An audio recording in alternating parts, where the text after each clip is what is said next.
नमस्कार, आप देख रहे हैं चौपाल समाचार। मैं हूं अभिषेक आनंद और आज मैं आपको जो दिखाने वाला हूं आपको ध्यान से देखना है। चूँकि आज हमारे साथ मौजूद हैं एक आध्यात्मिक गुरु कह सकते हैं, सामाजिक कार्यकर्ता जालंधर गुरु जी।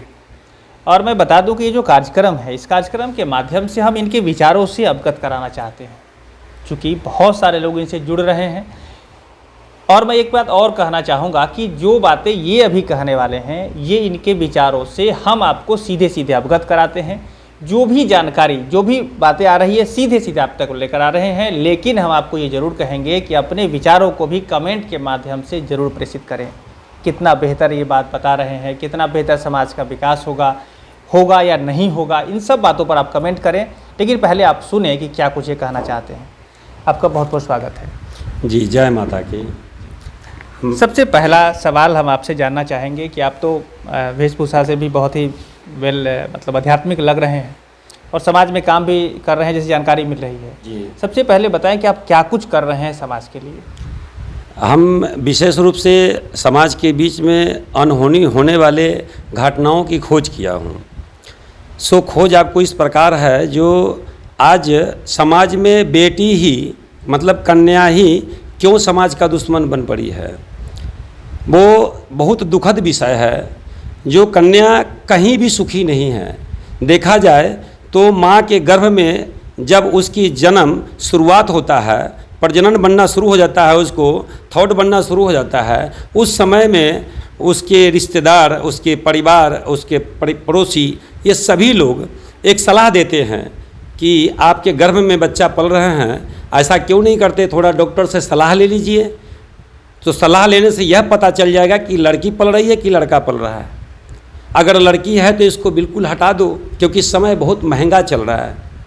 इस समय में बेटी को जन्म देना ये माता पिता के लिए बड़ी दुश्वार व्यवस्था है। वह बात गार्जियन को समझ में आ जाता है, माँ तो समझ में नहीं। माँ तो समझती है कि हमको बेटी को तो पालना चाहिए, क्योंकि मैं भी बेटी हूँ। लेकिन एक माँ करे तो क्या करे, क्योंकि वो भी तो कन्या है। अब उसके ऊपर उसकी जो पुरुष है, पति है, उसके जो ससुर हैं, सास हैं, समाज है, रिश्तेदार हैं, ये सब के सब एक कन्याओं को ऊपर ऐसे बोझ बना देते हैं कि अंततः मजबूरन उसको हॉस्पिटल तक जाना पड़ जाता है। वह पता कर लेती है कि मेरे गर्भ में पलने वाला वह संतान जो है वह बेटी है या बेटा है। पता चलता है, डॉक्टर साहब भी इसमें भाग ले रहे हैं, क्योंकि डॉक्टर साहब को भी सलाह देना चाहिए कि यह करना उचित नहीं है। जो भी है यह प्रकृति के सहयोगी है, इसको आप बाहर आने दीजिए। लेकिन उन्होंने क्षणिक पैसा के लोभ में वह पर्दाफाश कर देते हैं कि आपके गर्भ में पलने वाली जो बच्चा है वह बेटी है। वह घर आते हैं, मैं उसी अवस्था को लेते हुए बेटी ने और साबित कर देते हैं कि भाई हमारे जो है रिपोर्ट में बेटी बताई जा रही है। सलाह देते हैं लोग बहुत बढ़िया तरीक़ा से, इसको बेटी को हटा दो। बेटी को जन्म देना महापाप है, इतना बड़ा पाप है जिसके बारे में कल्पना करना अपने बस में नहीं है। पूछती है माँ, ऐसा क्यों? इसलिए कि बेटी जो होती है उसको कुजात कहा जाता है, बेटी को अपमानित किया जाता है, बेटी को जन्म देना दुश्वार माना जाता है, समाज को सबसे बड़ा गंदा स्वभाव से उसको जाना जाता है। क्यों बेटी दुश्मन है सबका? हम जानते हैं कि बेटी ही तो प्रकृति है। बेटी के अंदर में इतनी ताकत है कि वह सृष्टि को निर्माण कर दी है और निर्माण कर सकती है। हम आप सारा संसार, हर एक जीव प्राणी में जो भी प्रजनन होती है वह केवल बेटी का देन है। फिर बेटी को ऐसा प्रताड़ित करने की चेतना, आवश्यकता किसी को क्यों आन पड़ी? हम कहते हैं कि बेटा को क्यों नहीं हटाया जा सकता? बेटा जब जन्म लेके बाहर आता है तो वह दुश्मन का रोल करता है, अपने समाज के साथ, अपने परिवार के साथ, अपने रिश्तेदारों के साथ, अपने वास्तविकता के साथ खेलता है। लेकिन बेटी कहीं नहीं खेलती है। बेटी को दबाया जाता है, जैसे संदूक के अंदर में किसी वस्तु को छुपा दिया जाए कि नहीं, ये बाहर निकलने का चीज़ नहीं है। क्यों? बेटी का भी उतना ही अधिकार है जितना कि एक बेटा का अधिकार है। बेटी नहीं होती तो फिर बेटा को जन्म कौन देगा? है नहीं? ब्रह्मा, विष्णु, महेश, ये तीनों तो पुत्र हैं, लेकिन एक शक्ति ने उसको जन्म दिया, वो भी एक बेटी है। हम कहते हैं कि बेटी को ज़मीन पर लाने देना चाहिए और बेटी को सम्मान करना चाहिए, बेटी को अपमान से बचाना चाहिए। हर एक परिवार को बेटी को आगे सुरक्षा करने में सहायता करना चाहिए। लोग नारा लगाते हैं बेटी बचाओ, बेटी पढ़ाओ, बेटी को सम्मान करो, लेकिन वही लोग फिर विपरीत करते हैं कि बेटी हटाओ, बेटी घटाओ, बेटी को अपमान करो। देखिए बेटी के कहाँ कहाँ शुरुआत होती है, कहाँ कहाँ बेटी को प्रताड़ित किया जाता है। मैं इसको क्षणिक शब्दों में गिनाने का प्रयास करता हूँ। पहला तो बेटी गर्भ में तो उसको तलाश कर लिया जाता है, किसी कारणवश बेटी जन्म ले ली तो उस माँ को प्रताड़ित किया जाता है कि तुमने केवल बेटी को जन्म देती है, केवल बेटी को जन्म देती है, बेटा को क्यों नहीं। उस माँ को क्या गलती है जो उसने बेटी को जन्म दे रही है, इस भूमि को क्या गलती है। जैसा अनाज ही ज़मीन पर फेंक देंगे, माता रानी ने, माँ भूमि ने वही आपको अनाज को प्रकट करके बता देगी कि गेहूँ बोया है गेहूँ मिलेगा, मक्का बोला है मक्का ही मिलेगा, है नहीं। मक्का की जगह पर गेहूँ नहीं, गेहूँ की जगह पर मक्का नहीं। उसी तरीक़ा से एक माँ भी एक बेटी है, एक भूमि है, उनको अंदर में पुरुष ने जो देगा वही उसका रिटर्निंग मिलेगा। फिर इंसान उस बेटी को इज्जत क्यों नहीं करते हैं। बेटी जब जन्म लेके बाहर आ जाती है तो प्रताड़ित, बेटी जो बालिक हो जाती है तो गुंडा लड़ लफेड़ा दुनिया संसार उसको नज़रबाज करना, उसको उल्टे सीधे करके प्रताड़ित करना। बेटी जब विवाहित के क्रम में चले जाती है, उसको जब विवाह कर दिया जाता है तो उसको दान दहेज लेन देन के मामले में उसको ठोकर दिया जाता है कि तुम्हारे पिता ने तुम्हारे माता ने दिया ही क्या है, इस घर के तू रानी नहीं नौकरानी के समान हो, है नहीं। बेटी जब फिर बेटी को जन्म देती है फिर उसको प्रताड़ित किया जाता है कि तुम इस घर के लायक नहीं हो, तुम चले जाओ, तुम डाइन हो।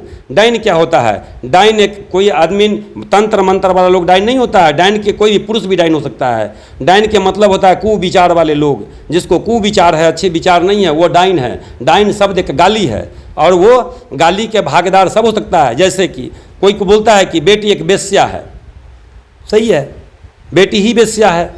लोग बोलते हैं कि बेटी वेश्या है, हम बोलते नहीं पुरुष वेश्या है। भरुआ पुरुष हो सकता है, बेटी नहीं। अगर जो बेटी वेश्या के रूप ले ली है उसमें सबसे बड़ा भूमिका पुरुष का है।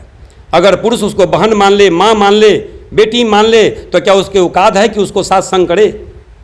इसलिए वेश्या नहीं, वो वेश्या से रक्षा करने वाली एक शक्ति है जिसको हम मानते हैं दुर्गा का नाम से, आदि शक्ति के नाम से, अनादि अनंता का नाम से। इसलिए हम निवेदन करते हैं आप सभी समाजों को कि आप बेटी को सम्मान दिलाने में, उनको अभिमान दिलाने में, उनको सत्कार करने में किसी भी प्रकार से कोई कसर न छोड़े। और किसी भी प्रकार के बेटी से संबंधित तो कोई अपमानित विषय आता हो तो इस मंदिर से ज़रूर संपर्क करें। और ये अपना जो चौपाल है, ये चौपाल न्यूज़ से, चौपाल समाचार से ज़रूर जुड़े और इनसे जुड़ करके बेटी को रक्षा में अपना कदम आगे बढ़ावें। जी, हम और जानना चाहेंगे आपसे, आपने बेटी के बारे में जितनी बात कही और सरकार भी इस पर नज़र रखी है। हमारे यहाँ जो भ्रूण जांच को लेकर भी कानून बना हुआ है और उस पर आपने जाना होगा कि अभी जांच नहीं कराई जा सकती है। साथ ही साथ आपने कहा बेटी बचाओ बेटी पढ़ाओ सरकार की योजना है। खैर योजना पर हम नहीं जाएंगे क्योंकि योजना बहुत सारी है। आपकी नज़र में हम ये जानना चाहेंगे कि कैसे होगी इसकी रक्षा और क्या कुछ आप कर रहे हैं इसके लिए। जी बिल्कुल रक्षा हो सकती है जब हम सब समाज के लोग वास्तविक विषय, वास्तविक बिंदु को लेकर के अपने जीवन के तरह अगर बेटी को भी जीवन को समझे तो उसी दिन से यह लागू हो जाएगा। हर एक व्यक्ति, मैं कहता हूं कि खुद को सुधर जाए, खुद को संभल जाए तो संसार संभालने की ज़रूरत नहीं है। हर व्यक्ति खुद को जिम्मेवारी ले ले तो बेटी की रक्षा ऑटोमेटिक होना शुरू हो जाएगा उसी जगह से। दूसरा नंबर में कि जब हम अपने योजना के तहत जो बेटी को सुरक्षा और संरक्षण के विषय पर अपना कार्य कर रहे हैं तो हम समाज को उसी मुद्दा पर अपना विषय डालते हुए समाज को एक अपने संगठन से जोड़ रहे हैं। हम मूव कर रहे हैं कि भाई आप सब लोग जो मेरे सिस्टम में जुड़ रहे हैं, जुड़िए इसलिए कि हमको बेटी को रक्षा करना है, बेटी को हर परिस्थिति में बचाना है, क्योंकि बेटी नहीं रहेगी तो हमारे संसार, हमारे सृष्टि का विखंडित हो सकता है। जी, तो दर्शकों ने सुना कि किस तरह इन्होंने अपने माध्यम से लोगों को जागरूक कर रहे हैं और बेटी को लेकर ये जितनी चिंता रखते हैं, हम भी आपसे ज़रूर कहना चाहेंगे कि अपने अपने परिवार में जितनी कह रहे हैं कि जो भी चीज़ें, जो भी सृजन होना है, जो परिवार को बढ़ना है वो बेटी के माध्यम से ही बढ़ना है, दूसरा उसका कोई चारा नहीं है। तो आप ज़रूर से ज़रूर अपने बेटी की रक्षा करें और हर समय उन्हें इतना बेहतर बताएं कि उसी से इस पूरा दुनिया, पूरा संसार, पूरा सृजन होना है। हम एक बात और जानना चाहेंगे, आप जिस तरह से गांव ग्राम से जुड़े हुए हैं और देखते हैं गांव ग्राम में अंधविश्वास जिसे कहते हैं, अंधविश्वास मतलब ऐसी दाकियानूसी विचारधारा जिसमें लोग संलिप्त हो जाते हैं और बहुत तरह तरह के गलत तरीके भी आप अख्तियार कर लेते हैं। कोई बलि से जुड़ गया, किसी ने आदमी की बलि दे दी है, ऐसा कुछ भी घटनाएं सामने आई है। इसको लेकर आपका विचार कैसा है, क्या कहना चाहेंगे? जी, हम ये जो अंधविश्वास की जो बात सामने आपने रखे हैं, बड़ा सुंदर बात है, धन्यवाद देता हूँ मैं आपको कि मैं इस मुद्दा पर भी अपना कदम उठा चुका हूँ कि समाज में जिस प्रकार की प्रथा चल रही है, जैसे कि बकरी का बलि देना, खसी बकरी का बलि देना, पक्षी का बलि देना, और ऐसा मान्यता है लोगों को कि नहीं हम बलि देंगे, बड़ा बड़ा पूजा करेंगे, है नहीं। तो बड़े बड़े पूजा, जैसे कि हम 2-4 पूजा का नाम भी ले लेते हैं, हमको इस बात से भय नहीं लगता है। जैसे कि बाबा भुइयाँ, बाबा बगतौड़, केवल अमर सिंह, रजा सलेश, गणिनाथ, बहुत सारे इस प्रकार के बहुत सारी पूजा है। 2-3 लाख रुपये खर्च होते हैं पूजा करने में, है नहीं। और भगत जी लोग आते हैं, मैं भगत जी का मैं विरोध नहीं करता हूँ, भगत जी का विचार का विरोध करता हूँ। भगत जी पूजा कर रहे होते हैं और जो मानर मृदंग बजाने वाले जो सेवक होते हैं, उनका जो साथी होते हैं, वो लोग उस समय दारू मांस मदिरा पीते रहते हैं। अब बताइए, भगत जी कंठी पहने हुए हैं और उनका जो ढोल नगाड़ा बजाने वाले लोग हैं, जो मृदंग बजाने वाले लोग हैं, वो उस समय दारू पीते रहते हैं, चिखना में माछ मछली खाते रहते हैं और उसी अखाड़े में घुस करके वो अपने कूद फान करते हैं। मैं इसको सादे सादे भाषा में बोलता हूँ कि आपकी 3 दिन आप ही के पैसा पर भगत जी का डांस हो रहा है। आप भगत जी 3 दिन डांस करेंगे और आपको 365 दिन डांस करना पड़ सकता है, क्योंकि 3 लाख रुपया से करीब ऊपर पूजा में खर्च होती है। आपने उतने पैसा में अपनी बेटी को विवाह कर लेते, अपने जीवन का कोई ना कोई रास्ता अपना सकते थे। पूजा करना ही है तो खुद को इज्जत कीजिए। पूजा का मतलब होता है जीने का, दिनचर्या का सही शुरुआत। वो इस प्रकार कर सकते हैं कि सुबह में स्नान ध्यान करें और सूर्य हैं, वास्तविक है, वह ऊर्जा का पूजा कीजिए, भूमि है उनका पूजा कीजिए, जिन्होंने आपको जन्म दिया है उसको धन्यवाद दीजिए, उनका चरण स्पर्श कीजिए। जो पत्नी है वो अपने पति को चरण स्पर्श करे, जो पति अपने माता पिता को चरण स्पर्श करे, जिंदा में ही माता पिता को खिलावे पिवाले, और उसको ये न जे मर जाए तो लड्डू पेड़ा बतासा जिलेबी वगैरह वगैरह टांग करके ले जाए, राम राम सत्य हो। अरे जीवन में ही तो उसको मार दिए है, मरने के बाद में लड्डू खिलाने से क्या फ़ायदा है। तो पूजा का मतलब होता है कि सही जिंदगी जीने का तरीका। सुबह में सो के उठिए, वास्तविक में स्नान ध्यान कीजिए, खुद को कामना कीजिए, परमात्मा को धन्यवाद दीजिए। हे प्रकृति, आपकी कृपा से मैं जमीन पर आया हूँ, मुझे वास्तविक जीवन चलने के लिए मुझे सत्मार्ग दे। तो साथी संगत बदलने के लिए ही जीवन का मूल उद्देश्य होता है, पूजा नहीं है। पूजा में मैं इस पूजा को बहिष्कार करता हूँ जो खसी बकरी के द्वारा किया जाता है, जंत्र मंत्र तौर ताबीज। मंदिर में मैं यहाँ तक बोलूँगा कि मंदिर में पैसा चढ़ाना अपराध नहीं, महाअपराध है, क्योंकि भगवान भिखारी नहीं, भिखारी हम हैं। हमें ज़रूरत पड़ती है पैसों की। भगवान के पास ना हार्ट है, ना लीवर है, ना किडनी है, ना हार्ट है, ना कलेजी है। उनका भी होता तो वो भी एक्सपायरी कर जाते हैं, है नहीं। होते एक ऊर्जा का नाम है भगवान। भगवान तो आपकी भाव में विचार करते हैं। आपकी विचार अच्छा है तो भगवान जैसे हैं, विचार क्रूर है तो रावण जैसे हैं। यही तो है। पूजा ऐसा नहीं करना चाहिए। डाइन जुगिन कुछ होता नहीं है, मैं इसको नहीं मानता हूँ। डाइन क्या चीज़ है? डाइन एक कुबोल विचार है, आपकी गंदा विचार है, वही एक डाइन का शब्द है, गाली है। पूजा क्या है? पूजा एक दिनचर्या का नाम है। सही सवेरे में समय से अपना उठो, ध्यान करो, नहाओ, पूजा करो, यही सब पूजा है। पूजा ऐसा नहीं कि भगवान को तलाश करके पूजा करो, भगवान ऐसा कुछ होते नहीं है। भगवान आपकी विचार में और आपकी विश्वास में होते हैं। भगवान तो पहले ही आप में कन्वर्ट है। बहुत सारे लोग को देखते होंगे आप, जो लोग खिलाते हैं अपने ऊपर, भगवान को बुलाते, पूछते हैं कि कौन हो, तो बोलते हैं कि हम दुर्गा खेल रहे हैं, हनुमान जी खिला रहे हैं, विष्णु जी शिव जी खिला रहे हैं। बड़ी विचलित करता है ये विचार हमको कि भगवान आपके ऊपर कैसे आ जाएं। बरसों बरस तपस्या करने के बाद एक संत के सामने भगवान अपने छाया नहीं दिखाया, नहीं है। एक साधारण खैनी बीड़ी तंबाकू खाने वाले व्यक्ति मुख में डालते हैं, खिलाना शुरू कर देते हैं कि हाँ भाई हम आ गए हैं, बाबा बजरंग बोली मांगो क्या मांगते हो। पहले तो खुद नंगा पड़ा है, खुद को पहले समझे, है नहीं, बाद में दूसरे को दान करे। हम कहते हैं कि इस प्रकार की जितनी सारी ढकुसलाएँ पूजा होती है, ऐसे पूजा को न करे, और जब भी पूजा करना है वास्तविक पूजा करे, जिंदा पूजा करे, जो माता पिता के साथ किया जा सकता है। जी। तो दर्शकों ने सुना, इस तरह से ये जालंधर गुरुजी हैं। बातें तो लंबी चलेगी, कड़ी जुड़ी है, और हम देखते हैं आगे क्या कुछ होता है। लेकिन उन्होंने जो बातें अभी बताई है, या वो बच्ची के बारे में हो, या वो पूजा पाठ और अंधविश्वास के बारे में इनके व्यक्तिगत विचार हैं, और हम इनके विचारों से आपको अवगत करा रहे हैं। और आपको ज़रूर कहेंगे कि आप अपना कमेंट करें। और हम आपको ये भी कहना चाहेंगे कि जो भी आस्था, जिस तरह से भी आप भगवान में आस्था रखते हैं, हम उस पर ठेस नहीं पहुंचा रहे हैं। इनकी जो बातें हैं, इनके विचारों से हम आपको अवगत करा रहे हैं। आखिरी में हम जानना चाहेंगे, बातें तो बड़ी लंबी होगी, सवाल बहुत सारे हमारे मन में भी, दर्शकों के सामने भी बहुत सारे मन में प्रश्न आते होंगे। कमेंट करें, आगे आने वाले समय में हम फिर इनसे पूछकर समझकर आप तक जवाब पहुँचाने का प्रयास करेंगे। एक बात और बताइए कि ये सारी जो प्रक्रिया है, इसमें आप भी तो पूजा पाठ की तरह भेष जो बना कर रखे हैं, तो इसको लेकर आप क्या कैसे पूजा पाठ करते हैं? अच्छी बात है जो आपने जो कहा कि भाई वेशभूषा बनाया है, ये जो है, इसकी रंग है, ये सूर्य का प्रकाश रंग है। सूरज उदय होने का एक रंग होता है ये। जैसे एक दीपक जलाते हैं और उसमें ये केसरिया रंग आता है नहीं? तो वो हमको सिद्धांत को सिखाता है कि मैं शुरुआत हूँ, मुझे तुम पाल लो तो मैं अच्छा ज़िंदगी तुमको प्रदान कर सकता हूँ, विचार में बदलाव दे सकता हूँ।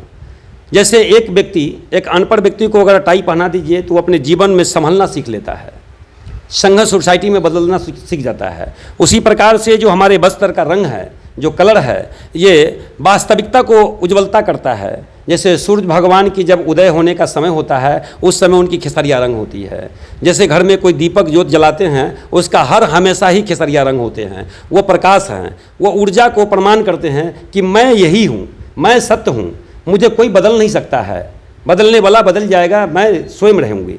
इस प्रकार से एक ऊर्जा का रंग है ये मुझे शांति प्रदान करता है, इससे मुझे शांति मिलती है और ये पहनने के बाद में मेरे अंदर से निगेटिविटी ख़त्म होती है। मैं समझता हूँ कि मुझे लोग एक गुरु को दर्जा दे रहे हैं, मैं अपने अंदर में गलत विचार पालूंगा तो मुझे न जाने कल क्या हो सकता है। इसलिए मैं जैसे कि एक आंगन में लगा हुआ है, घर के अंदर में लगा हुआ गंदगी को माँ बहन एक झाड़ू के माध्यम से उसको बटोर करके बाहर फेंक दिया करते हैं, उसी प्रकार से मैं इसको जब अपने ऊपर चोला पर धारण करता हूँ उसी समय मेरे मन के हर एक गंदगी खत्म हो जाता है, मेरे ऊपर वो टच नहीं कर सकता है। चलिए, तो ये भी मैं भी आपको व्यक्तिगत तौर पर बता दूं, इसे दर्शक देख रहे हैं कि ये भी आपका जो वेशभूषा अच्छा लगता है और ये हमारे जो सनातन धर्म, जो भी सनातन धर्म से संबंध रखते हैं वो जानते हैं केसरिया और जो आपका जो ये कलर है बहुत ही बेहतर है, कोई ऐसी बात नहीं है। लेकिन जिस तरह से आपने बात की वैज्ञानिक तरीके से, जिस तरह आपने बात की है समाज की जागरूकता के लिए, वो बेहतर है जो हम आपको दर्शकों को मैंने दिखाई है।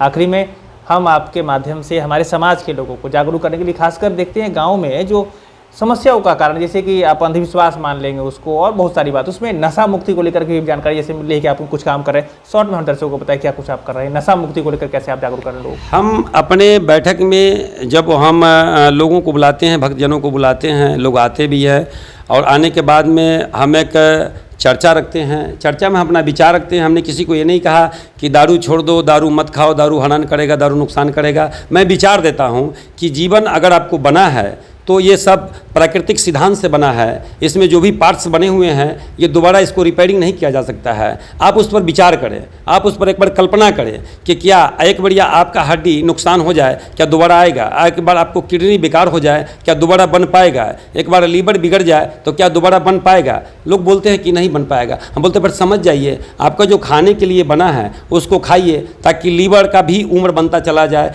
एक लीवर ही पूरे बॉडी को डिटॉक्साइड पर बनाता है, मेंटेन रखता है। एक लीवर के कारण नीचे नाखून से लेकर ऊपर बाल तक की वो मरम्मत करता है लीवर के अंदर ही। हम बोलते हैं दिल को भी मरम्मत और दिल को भी जिंदा रखने का ताकत है तो लीवर में है। लीवर को ठीक रखने के लिए ना धूम्रपान का ज़रूरत नहीं है, शुद्ध भोजन का ज़रूरत है, शुद्ध खान पान की ज़रूरत है। इतनी सारी व्यवस्थाएं हैं अपने प्रकृति के आंचल में जो हम खा करके लंबे उम्र को जिया जा सकता है जी। और कुछ तो इसी से लोग उसको छोड़ रहे हैं, लोगों के विचार में बदलाव आ रहा है कि वास्तविक में गुरुजी बता रहे हैं। हम बोलते हैं कि बेगर जो जैसे कि हम नहीं पीता हूँ तो क्या मैं जी रहा हूँ कि नहीं जी रहा हूँ, अच्छा हूँ आपसे ज़्यादा। हाँ, मैं जब धूम्रपान नहीं करता हूँ तो मेरा विचार में एक हमेशा ऊर्जा वर्तमान रहता है कि भाई हम कहीं भी जा सकते हैं, किसी के सामने बात कर सकते हैं, मंदिर में भी जा सकते हैं, एक बड़े लोगों के बीच बात कर सकते हैं, श्रेष्ठ व्यक्ति के एक साधु संत के बीच में बैठ सकते हैं। लेकिन जब मैं मांस मदिरा खाया हूँ, दारू पानी पिया हूँ तो ऐसा मन पहले से गवाह कर देता है कि नहीं हम तो आज अच्छा नहीं है। मतलब अपने गलती को खुद को कबूल हो जाता है कि मैं अच्छा नहीं हूँ तो नहीं जाना चाहिए, धर्म कार्य में नहीं जाना चाहिए। तो धर्म जो है एक आपका विचार का नाम धर्म है, विश्वास का नाम है।